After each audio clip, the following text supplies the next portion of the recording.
तो भाई और बहनों, ये सामान्य जो है ये सत्संग नहीं है, ये कैप्सूल हैं, सैचुरेटेड हैं।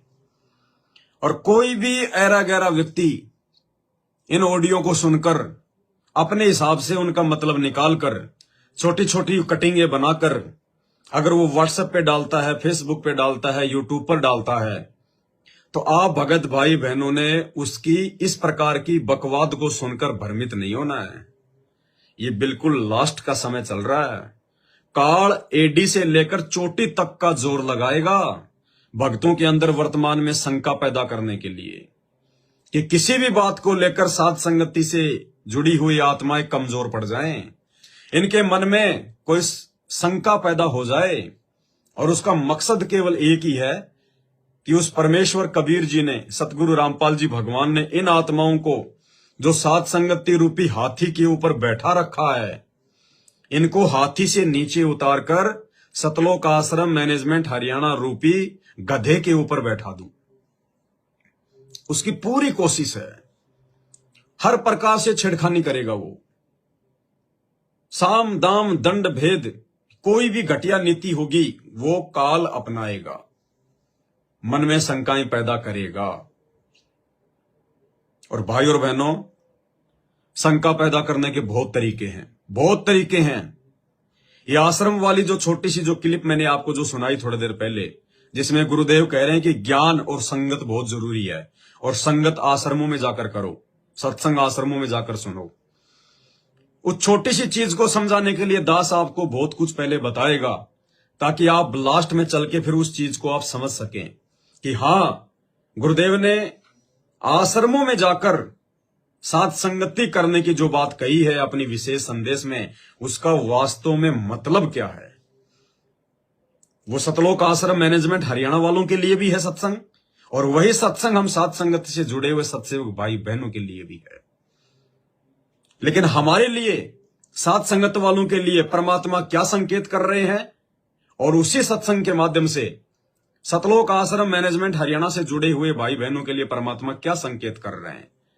सत्संग एक ही है 40 सेकंड का, लेकिन उसमें अलग अलग संदेश है। एक संदेश है उन मैनेजमेंट वालों के लिए और एक संदेश है सत्सेवकों के लिए। अब जिसकी जितनी बुद्धि काम करेगी उसी प्रकार से वो उसका अर्थ निकाल लेगा। जैसे आपने देखा होगा बाजार में एक होता है सुनार। सुनार कौन होता है? जो सोने का काम करता है, जो आभूषण बनाता है, उसको कहते हैं सुनार। और एक होता है चमार। चमार वो होता है जो जूते चप्पल वगैरह ठीक करता है, जो जूतों के जो पॉलिश वगैरह करता है। चमार कोई जाति नहीं है, सुनार कोई जाति नहीं है। चमार का अर्थ होता है जो व्यक्ति चमड़े का काम करता है, और सुनार का अर्थ होता है जो व्यक्ति सोने का काम करता है। तो मार्केट में हम देखते हैं, जब भी आप किसी सुनार की दुकान में जाओगे तो सुनार की जो नजर होती है वो सीधे आपके कान पे पड़ेगी, आपके नाक पे पड़ेगी, या आपके जो है वो गले पे पड़ेगी। सुनार की नजर कभी भी अपने ग्राहक के पैरों पे नहीं पड़ती है, घुटनों पे नहीं पड़ती है, जो है कमर पे नहीं पड़ती है।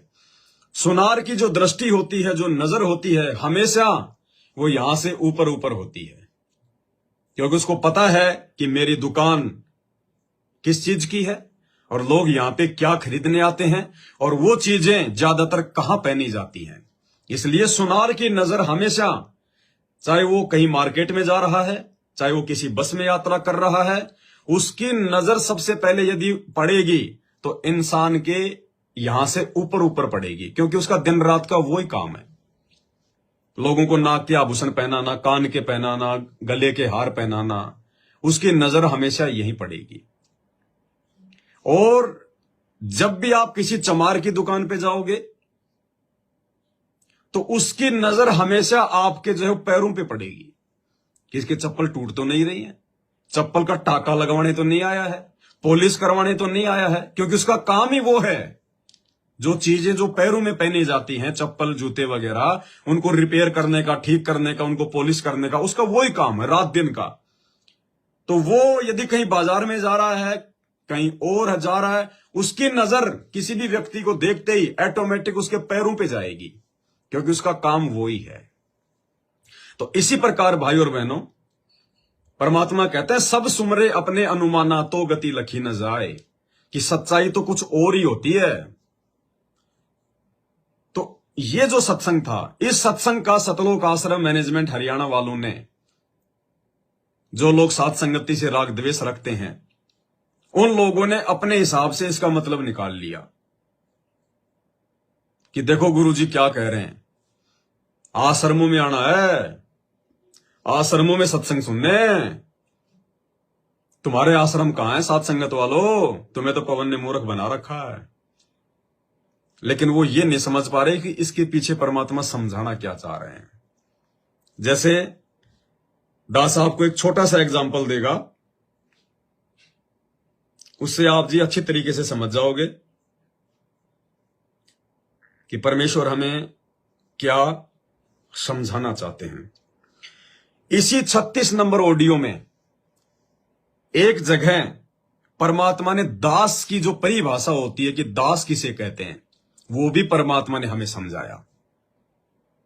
और इसमें एक चीज आप ध्यान से सुनना, छोटा सा सत्संग है 1 मिनट का, इसमें आप एक चीज पे ध्यान से गौर करना। परमात्मा एक त्रिलोचन भगत की जो कथा है उसको समझाकर, वो त्रिलोचन भगत जिसका स्वास्थ्य खराब हो गया था, जिसका नौकर अपने गांव चला गया था, पीछे से परमात्मा ने नौकर का रूप बनाया, उसकी सेवा करी, वो वाली कथा परमात्मा ने इसी 36 नंबर ऑडियो में सुनाई है। तो उसमें परमात्मा ने दास की जो परिभाषा है वो भी बताई है कि जो जन मेरी शरण है वाका हूं मैं दास, और गैल गैल लाग्या फिरूं जब तक धरती आकाश। अब दास की क्या परिभाषा है, इसमें परमात्मा ने दास की परिभाषा समझाते हुए एक बात कही है कि दास को जो भी खाने को मिल जाए, चाहे उसको झूठा खाने को मिल जाए, वो ना नुकर नहीं करता। वो अगर झूठा भी उसको कोई देगा तो वो भी खा लेगा। इस पॉइंट को आप विशेष तौर पर ध्यान रखना इस ऑडियो में। जो जन मेरी शरण है ताका हूं मैं दास, गेल गेल लाग्या करो जब तक धरती आकाश। बताओ, दास की परिभाषा सुनी है? दास मीन गुलाम। कभी गुलाम का यह अर्थ होता था जो कह दिया वही, जो खाने को मिले वही खाना, दूसरा ऑब्जेक्शन नहीं, झूठा फूटा जो भी मिला, चाहे अच्छा भोजन मिले, पहनने को जो कपड़े मिल गए वही डाल लिए। और दास का दूसरा विशेष काम ये होता, झाड़ू कपड़े धोना, बिस्तर बिछाने, साफ करने। तो परमात्मा ने इस ऑडियो में हमें दास की क्या परिभाषा होती है वो समझाई, और आज हमें परमात्मा ने दास भी बना दिया। जैसे मैं अपने नाम के आगे लगाता हूं पवन दास, आप भाई बहन अपने अपने नाम के आगे दास या दासी लगाते हैं। और दास की फिर परमात्मा ने हमारे को परिभाषा भी बता दी कि दास असल में क्या होता है। दास को जैसा खाने को मिल जाए वैसा खा ले, कोई ऑब्जेक्शन नहीं, चाहे झूठा मिले चाहे साफ सुथरा मिले। ये परमात्मा के मुख कमल से अभी आपने सुना कि उसको कहते हैं दास। जिसने ये कह दिया कि नहीं ये तो झूठा है मैं नहीं खाऊंगा, तो वो दास नहीं है। अब भाई और बहनों, जब हमें नाम दीक्षा मिलती है तो परमात्मा हमें क्या कहते हैं कि बच्चों आपने किसी का झूठा खाना नहीं खाना। हमें परमात्मा ने दास भी बना दिया नाम दीक्षा देकर, और परमात्मा ने हमें यह भी आदेश दे दिया कि बच्चों आपने किसी भी व्यक्ति का झूठा नहीं खाना। और इस सत्संग में परमात्मा दास की परिभाषा बता रहे हैं कि दास वो होता है चाहे झूठा मिल जाए चाहे साफ सुथरा मिल जाए, ना नुकर ना करे, ऑब्जेक्शन नो ऑब्जेक्शन, जैसा भी मिले वैसा खा ले। बताओ आप क्या करोगे, क्या करोगे आप जी? कौन सा आदेश मानोगे परमात्मा का? वो पुराना आदेश जो गुरुजी ने नाम दीक्षा के समय दिया था कि बच्चों अब आपको उपदेश मिल गया है, आप परमात्मा के बच्चे हो गए, अब आपने किसी का झूठा खाना नहीं खाना। या फिर ये आदेश मानेंगे जो अभी 3 दिन पहले आया है विशेष ऑडियो नंबर 36 में कि दास वो होता है जिसको झूठा मिल जाए, जिसको जैसा भी मिल जाए वो खा ले। कौन सा आदेश मानोगे आप? भाई और बहनों, इसी को कहते हैं तत्व ज्ञान। जो इस बात का निष्कर्ष निकाल ले उसको कहते हैं तत्व ज्ञान। अब जो ना समझ होंगे, जो संत रामपाल जी के संकेतों को नहीं समझने के लायक हैं, वो तो कह देंगे लो जी गुरु जी का आदेश आ गया जी, हम तो अपने रिश्तेदारों का, हम तो किसी का भी जूठा खाना खा सकते हैं जी, कोई दिक्कत नहीं है। गुरु जी ने कह दिया कि दास तो वही होता है जो जूठा भी खा ले। लेकिन जो समझदार प्राणी होगा, जो समझदार भगत होगा, वो समझ जाएगा इस संकेत को कि यहां परमेश्वर ने दास शब्द के विषय में जो बताया है वो एक भगत के लिए कहा है, या जब परमेश्वर इस धरती पर आता है और जो व्यक्ति उस परमेश्वर के भगत बन जाते हैं उनके लिए कहा है। यानी दास भी दो हैं, एक तो खुद हमारा भगवान एक दास की भूमिका निभा रहा है हमें समझाने के लिए, और एक हम भगत उनसे नाम लेके हम उनके दास बन रहे हैं। तो दास भी यहां दो हो गए। तो कौन से दास के लिए तो जूठा खाने का आदेश है और कौन से दास के लिए जूठा खाने का आदेश नहीं है, इस बात को उनकी विशेष मेहर के बिना नहीं समझा जा सकता। अब हम सतगुरु रामपाल जी भगवान के दास हैं, हमने किसी बाहरी व्यक्ति का जूठा खाना नहीं खाना, हमने किसी भगत का जूठा खाना नहीं खाना। हालांकि परमात्मा ने भगत को भगत का जूठा खाना खाने के लिए जो है छूट दी है कि आप भगत भाई बहन एक दूसरे का जूठा खा सकते हैं, लेकिन जगत का बिल्कुल नहीं खाना। लेकिन परमेश्वर का जब ज्ञान हो जाएगा तो आपको यह बात भी समझ में आ जाएगी कि भगत ने भी भगत का जूठा नहीं खाना चाहिए, नहीं पीना चाहिए। क्योंकि मैं मर्यादा में हूं या नहीं हूं, आप मर्यादा में हो या नहीं हो, इस बात का ना तो आपको पता है ना इस बात का मेरे को पता है। ना मैं आपके बारे में जानता क्योंकि मैं अंतर्यामी नहीं, ना आप मेरे बारे में जानते क्योंकि आप अंतर्यामी नहीं है। मैंने कोई मर्यादा तोड़ रखी है तो मेरे जगत में क्या अंतर, और आप मेरे को अपना भगत भाई समझकर मेरा जूठा खा लो तो आपकी तो मर्यादा टूट गई। तो हमने भक्तों का भी आपस में जूठा खाना पीना नहीं करना है। तो यहां परमेश्वर जो कहते हैं कि आप भक्तों ने किसी का जूठा नहीं खाना, तो यह आदेश दास रूप में आप और हम भक्तों के लिए है कि अब हमने नाम उपदेश के बाद में किसी भी व्यक्ति का जूठा खाना पीना नहीं खाना है। और दूसरी जो बात गुरु जी बोल रहे हैं कि दास वो होता है जिसको जूठा खाना को मिल जाए तो जूठा भी खा ले। अब हम दास अपने गुरुदेव भगवान के दास हैं, सतगुरु रामपाल जी के दास हैं हम।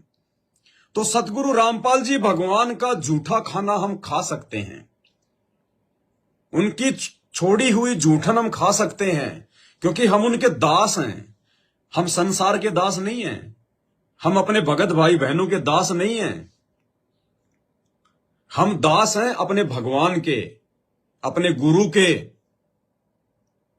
तो हम दास अपने गुरु का जूठा खा सकते हैं, अपने गुरु की जूठन खा सकते हैं, लेकिन जगत वालों की जूठन नहीं खानी।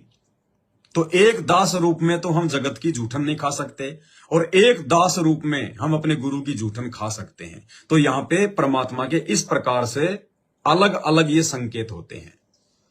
अब कोई ना समझ, इनको ना समझ कर कह दे अरे गुरु जी का आदेश आ गया भाई, अरे जेल से गुरु जी ने आदेश दे दिया विशेष ऑडियो नंबर 36 में कि दास तो वही होता है जब मर्जी जूठा खा ले, कुछ भी कर ले हैं, और 4-5 को और बिगाड़ दे कि आदेश आ गया गुरु जी का।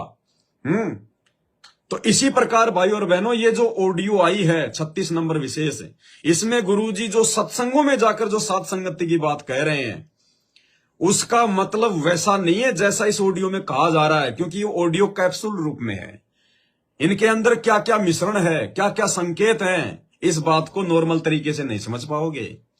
इसको समझने के लिए तो परमात्मा की मेहर चाहिए, उनकी विशेष रजा चाहिए सतगुरु रामपाल जी भगवान की, तब कहीं जाके हमारे को ये बातें समझ में आएंगी। अब दास आपको समझाएगा भाई और बहनों कि इस ऑडियो में परमात्मा ने दोनों ही ग्रुपों के लिए, सतलोक आश्रम मैनेजमेंट हरियाणा के लिए और सात संगत से जुड़े हुए भगत भाई बहनों के लिए कैसे कैसे अलग अलग संकेत किए हैं। भाई और बहनों, जो परमेश्वर ने कहा है एक बार फिर से मैं आपको सुनाऊंगा ताकि फिर इसके ऊपर हम आगे चर्चा करें। ये ज्ञान और संगत, संगत बहुत जरूरी है। जो दृढ़ भक्त होते हैं वो संगत केवल आश्रम में करो, किसी के घर ना जाओ, क्योंकि काल और कई विकार पैदा कर देता है, कई समस्या आती है। काल पर दाव लगा के बैठा होता है, किस तरह इनका मन मुटाव करो, इनमें दोष पैदा करके, तो फिर परमात्मा आपका पूरा साथ देगा। और संगत से, चर्चा से, एक दूसरे न देख कर भक्ति में दृढ़ होता है। अब सबसे पहले दास आपको बताएगा कि परमात्मा ने इस ऑडियो के माध्यम से 40 सेकंड की इस छोटी सी ऑडियो में सतलोक आश्रम मैनेजमेंट हरियाणा वालों के लिए, उनके पीछे आंखों पर काली पट्टी बांधकर भेड़ चाल में चल रही संगत के लिए, आश्रमों में जाकर सत्संग सुनने या फिर साध संगत के लिए क्यों आदेश दिया है। भाई और बहनों, ये तो आप सबको पता है, जितने भी भाई बहन आप साध संगति से जुड़े हुए हैं, कि ज्ञान आधार की दया, बुद्धि विवेक की दया, अपने गुरु में भगवान देखने की रजा, इस भक्ति मार्ग पर मर्यादाओं में रहकर भक्ति करते रहने की दया,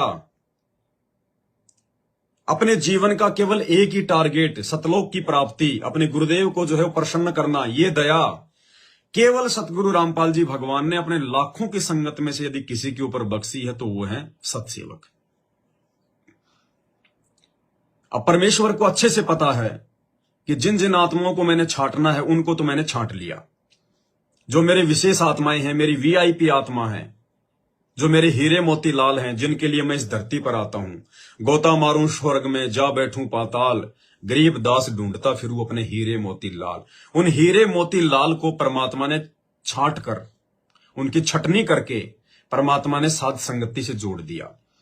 और रह रहकर परमात्मा बीच बीच में साध संगति में भी यदि काल प्रेरणा से कोई काल का एजेंट आ जाता है, अपनी बकवाद शुरू कर देता है, तो साल 2 साल में परमात्मा साध संगत में भी जो है मतलब छलना लगा देते हैं। साध संगत से भी परमात्मा फिल्टर कर देते हैं, वो कचरा निकाल देते हैं वापस कि भैया जाओ, आपकी यहां आवश्यकता नहीं है।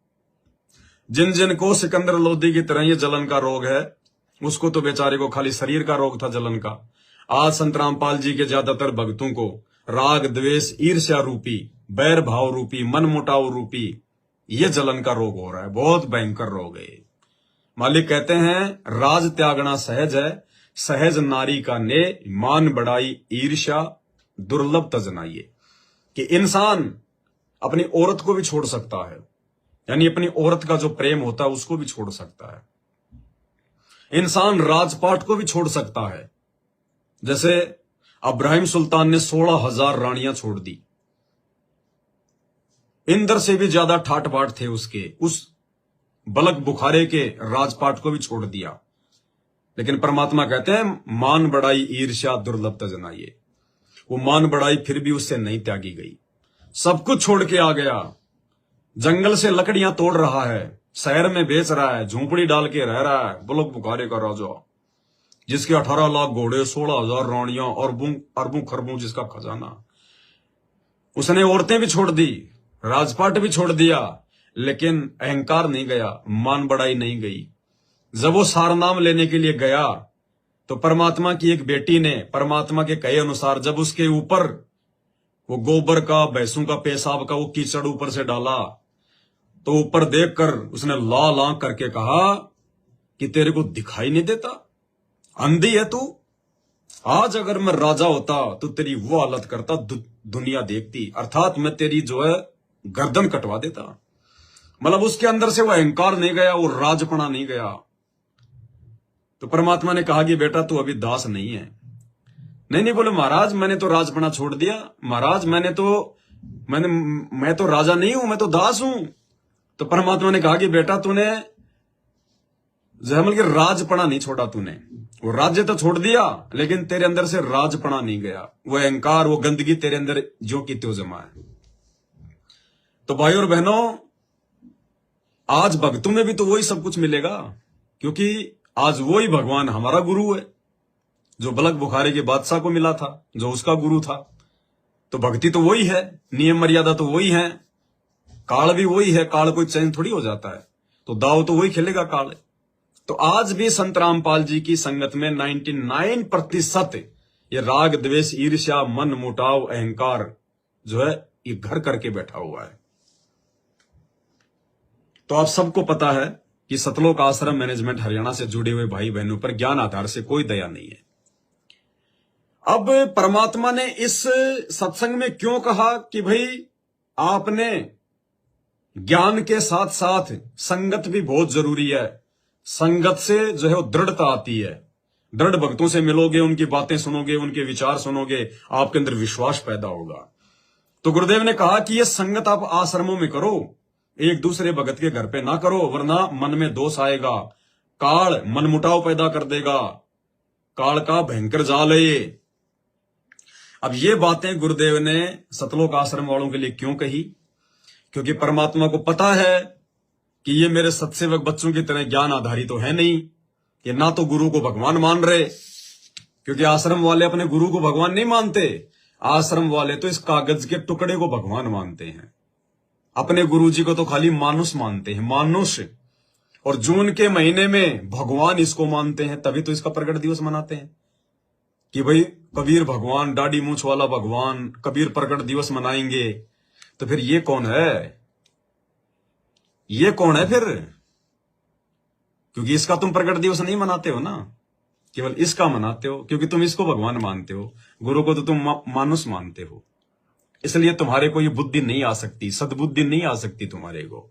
जब तक तुम्हारे घरों में ये फोटो रहेगी, जब तक तुम आश्रमों से जुड़े हुए भक्तों के घरों में, उनके दरबार में ये फोटो रहेगी, जब तक तुम्हारे गले के लॉकेट में ये फोटो रहेगी, तब तक तुम्हारे को लाख जन्म भी सद्बुद्धि नहीं आ सकती।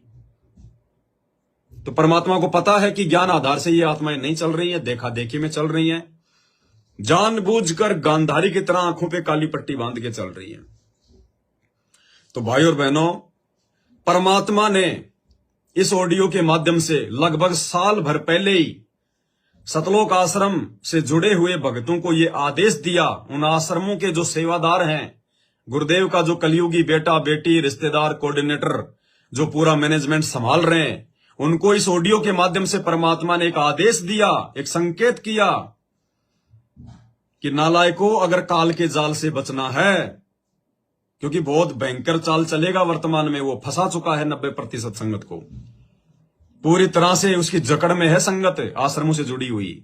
तो परमात्मा ने साल भर पहले ही संगत की दयनीय स्थिति को देखकर, संगत की दयनीय जो है वो दशा को देखकर परमात्मा ने आदेश दिया था कि संगत करो दृढ़ भक्तों की। और गांव गांव में जो छोटे छोटे जो ये सत्संग होते हैं इन सतलोक आश्रम वालों के, जैसे हर रविवार को या हर महीने के लास्ट रविवार को ये गांवों में तहसील स्तर पर, जिला स्तर पर जो ये सत्संग करते हैं छोटे छोटे, आज उस भगत के घर पे, आज उस कोऑर्डिनेटर के घर पे, तीसरी बार कोई नया भगत आएगा, पैसे वाला, नौकरी वाला, भगत जी मेरे घर पे रखवाओ। हाँ भगत जी आपके घर पे रखाएंगे। उसको पता है कि ये पैसे वाली पार्टी है, दान धर्म अच्छा देगा। तो एक दिन तो उसके घर पे रखवा दिया उस संडे को, तीसरे दिन किसी और के घर पे रखवा दिया। अब ये सत्संग क्या करते हैं? सत्संग तो खाली फॉर्मेलिटी है। इनके सत्संगों में वही बकवाद की बातें, तेरा लड़का जवान हो गया, मेरी लड़की जवान हो गई, अपन दोनों समधी बन जाएं, बच्चों की शादी कर दें। अब बच्चे भी वहीं बैठे, वो लड़की भी वहीं बैठी है जवान, वो लड़का भी वहीं बैठा हुआ उसी सत्संग में, और वहीं पे उन दोनों के आपस में रिश्ते की बातें चल रही हैं। अब वो लड़का लड़की दोनों आपस में भाई बहन की नजरों से अपने आप को नहीं देख पाएंगे।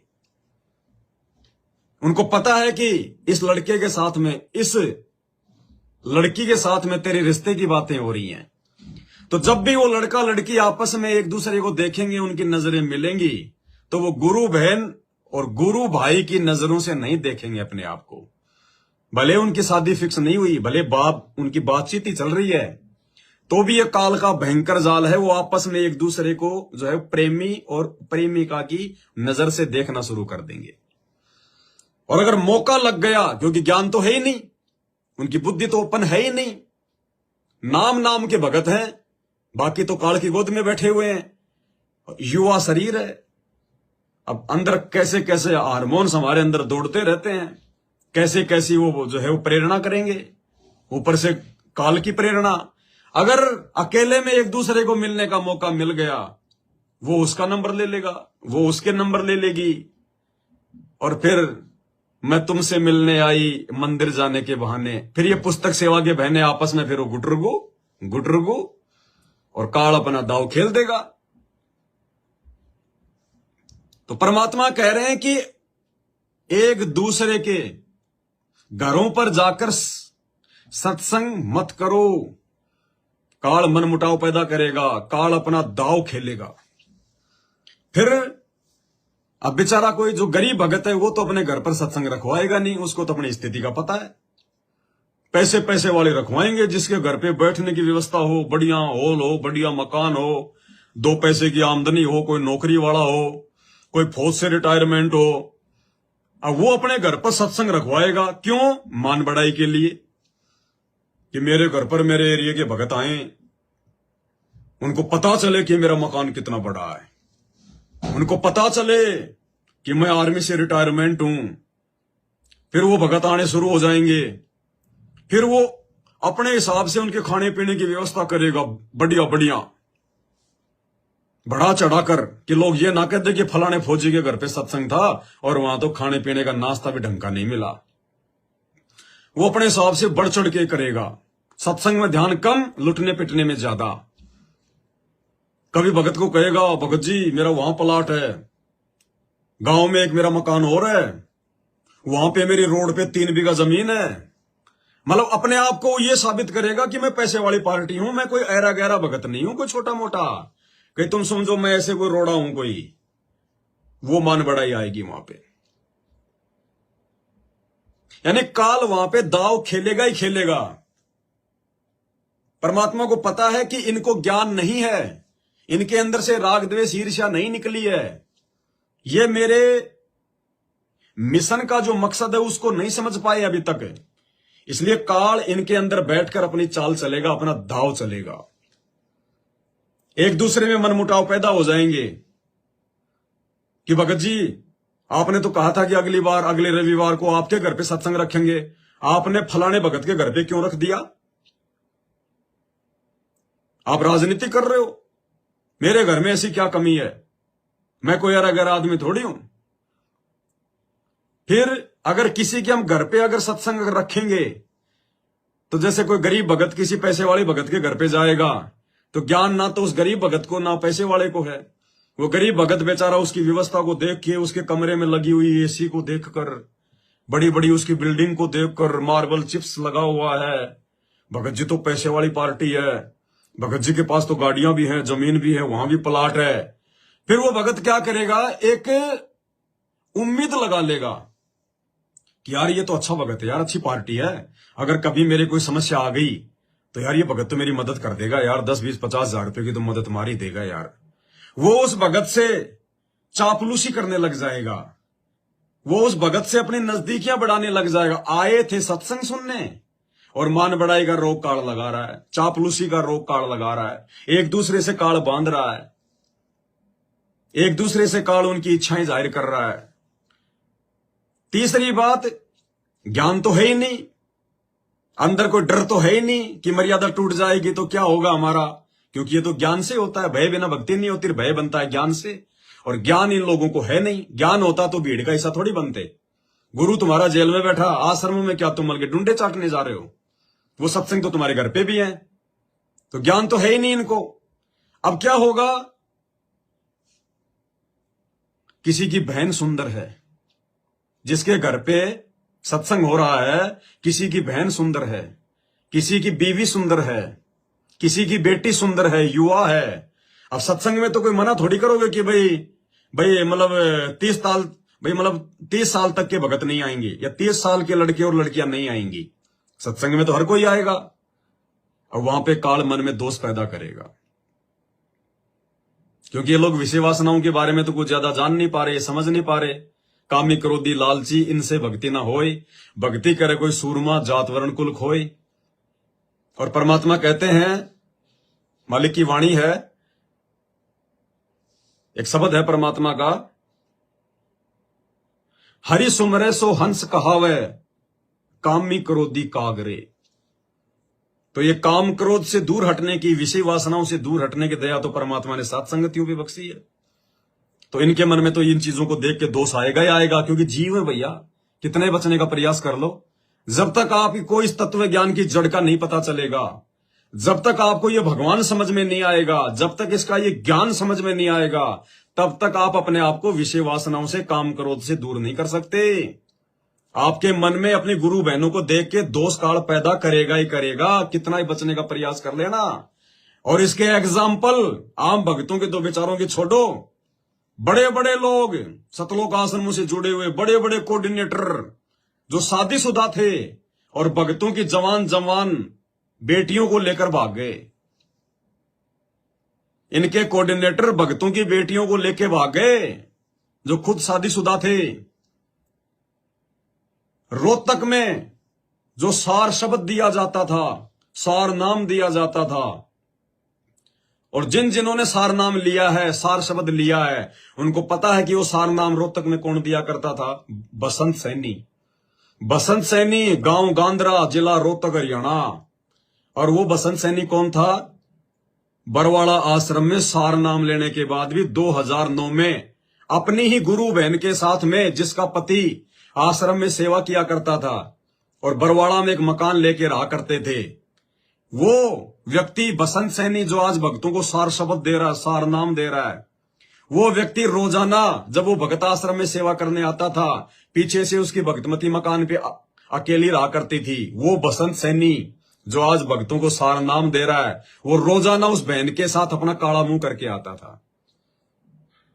एक दिन अंतर्यामी परमात्मा सतगुरु रामपाल जी ने कहा कि वो बसंत कहां गया? मालिक को पता था कि ले गया गाड़ी, टाटा सफारी गाड़ी थी उस समय सतगुरु रामपाल जी भगवान के पास में। तो उसने तो गुरु जी के टाटा सफारी गाड़ी उठाई, रोत अपना मुंह काला करने बरवाला चला गया उस बहन के साथ में, अपनी ही गुरु बहन के साथ। पीछे से गुरु जी ने कहा, वो बसंत कहां है, कोई जरूरी काम है? बोलो गुरु जी वो तो अभी बोले आपकी गाड़ी लेके गया है। बोलो जाओ जरा उसका पीछा करो, कहां जा रहा है? तो गए सेवादार पीछे पीछे, वो तो वहीं जाके गाड़ी खड़ी कर दी, अपना मुंह काला कर रहा है। उसको नंगा उठाया वहां से, नंगा, उस बहन के साथ, उस बसंत सैनी को जो आज भक्तों को रोहतक में सार नाम देता है, सार शब्द देता है। जब पाठ प्रकाश होते हैं आश्रम में 3 दिन का, जो पाठ करता है, ऐसा अपवित्र आदमी, और आदरणीय गरीबदास जी महाराज जी के उस पवित्र ग्रंथ साहिब का पाठ कर रहा है, ऐसा अपवित्र आदमी सार नाम लेने के बाद इतनी बड़ी महागलती जो आज आप लोगों को सार नाम दे रहा है, कहां से तुम्हारा नाम काम करेगा? बुद्धि भ्रष्ट हो गई संगत की। जब तुम्हारे उन बड़े बड़े सरदारों को इतनी बुद्धि नहीं है कि सामने ये बैठी है, ये मेरी गुरु बहन है, ये मेरी सगी बेटी से भी बढ़कर है, मेरी सगी बहन, मेरी सगी मां से भी ये बढ़कर है, क्योंकि वो हमारे धर्म की बहन है, हमारी वो गुरु बहन है, उसके विषय में तो सोचना भी अपराध है, महापाप है, और उसके साथ में मुंह काला। और ऐसे ऐसे आदमी तो आम संगत की क्या औकात है मेरे भाई, जो सात संगति से नहीं जुड़े हुए हैं। तो सतगुरु रामपाल जी भगवान ने इसलिए आश्रमों में जाकर सत्संग करने के इस ऑडियो में आदेश दिए हैं कि नालायकों, ये लास्ट का समय चल रहा है, काल भयंकर तरीके से दांव खेलेगा, हर प्रकार से तुम्हें ठगेगा, और तुम तो पहले से ठगे पड़े हो, और तुम्हें निचोड़ेगा ढंग से वो। इसलिए एक दूसरे भक्तों के घरों पर जाकर सत्संग करने के बजाय, और ज्यादा काल के हाथों लुटने पिटने के बजाय, अपनी दुर्गति करने के बजाय, ये कुकर्म करने के बजाय, निकम्मो उन आश्रमों में जाके संगत कर लो, आश्रमों में जाके सत्संग सुन लो। अगर इकट्ठा होना है, भक्तों से मिलना है, तो उन आश्रमों में जाके मिल लो। और ये भी आप सबको पता है कि संगत क्या करेंगे, संगत है ही नहीं वहां पे तो सारी कुसंगत है, वहां पे तो सारी कुसंगत है।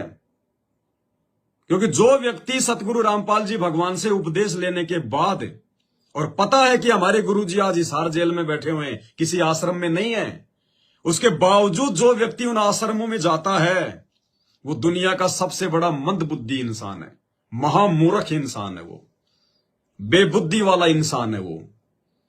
अरे आश्रम में क्या है, वहां पे तुम्हारे गुरुजी बैठे हैं क्या? वहां गुरुजी अपने मुख कमल से तुम्हारे को लाइव जो है वो सत्संग सुना रहे हैं क्या? तुम्हें वहां गुरुजी आशीर्वाद दे रहे हैं क्या? अरे जैसा तुम्हारा घर वैसा ही वो आश्रम, आश्रम भी वही ईंटें, वही दीवारें, वही पत्थर चूना मिट्टी से बना हुआ, तुम्हारा घर भी वही मिट्टी चूना पत्थर से बना हुआ, आश्रम में भी वही तुम्हारे गुरुजी के पोस्टर मिलेंगे। तुमने अपने घर पर भी अपने गुरुजी के पोस्टर लगा रखे हैं, आश्रम में भी कोई एक ज्योति वाती को जला रखी होगी, तुम भी अपने घर पर 24 घंटे मालिक की जोत जलाते हो। वही 3 टाइम की आरती आश्रम में करनी पड़ेगी, वही तुम अपने घर पे कर रहे हो। वही दंडवत तुम आश्रम में जाके करोगे, वही दंडवत तुम यहां कर रहे हो। फिर क्या वहां पे टिंडे लेने जा रहे हो, धक्के खाने जा रहे हो? वहां पे क्या मिल रहा तुम्हें? वहां पे सत्संग सुनने के लिए जा रहे हो तुम? नहीं, बकवाद करने के लिए जा रहे हो, टाइम पास के लिए जा रहे हो, मनोरंजन के लिए जा रहे हो, भेड़ चाल में जा रहे हो, देखा देखी में जा रहे हो, अपनी मर्यादा जो है तुड़वाने के लिए जा रहे हो।